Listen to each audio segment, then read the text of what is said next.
ট্রান্সজেন্ডারের ডিম্বাণু নিয়ে কেরালা হাইকোর্টে মামলা। সেই মামলার শুনানির জন্য রাজ্য থেকে শুরু করে ট্রান্সজেন্ডার বোর্ড এবং সারোগেসি বোর্ডকে নোটিশ জারি করল কলকাতা হাইকোর্ট। মামলার শুনানি প্রায় এক সপ্তাহ পর।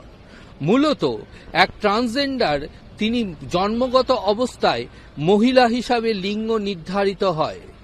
সেই লিঙ্গ নির্ধারণের পর তিনি নিজেকে পুরুষ হিসাবে পরিচিত করবার জন্য লিঙ্গ অপারেশনের জন্য এক হাসপাতালে শরণাপন্ন হন। হাসপাতাল কর্তৃপক্ষের কাছে তার দাবি যে তার ডিম্বাণুকে সংরক্ষিত করা হোক। ভারতবর্ষের নির্দিষ্ট আইন অনুযায়ী মহিলাদের ডিম্বাণু সংরক্ষণের বিশেষ ব্যবস্থা রয়েছে বা অধিকার রয়েছে।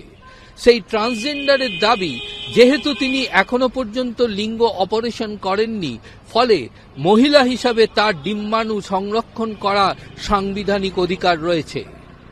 কিন্তু হাসপাতাল কর্তৃপক্ষের এই ভিন্ন মতের বিরুদ্ধে তিনি কেরালা হাইকোর্টের দ্বারস্থ হয়েছেন।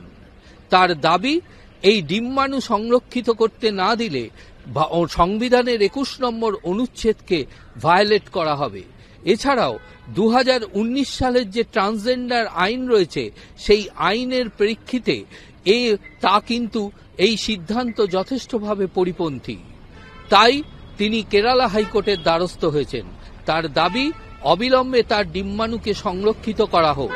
এ বিষয়ে সিদ্ধান্ত নেওয়ার জন্য কেরালা হাইকোর্ট ইতিমধ্যে সারোগেসি বোর্ড, কেরালা রাজ্য সরকার এবং ট্রান্সজেন্ডারের এই আবেদনের প্রেক্ষিতে মামলায় সংযুক্ত সকল পক্ষকে নোটিশ জারি করেছে।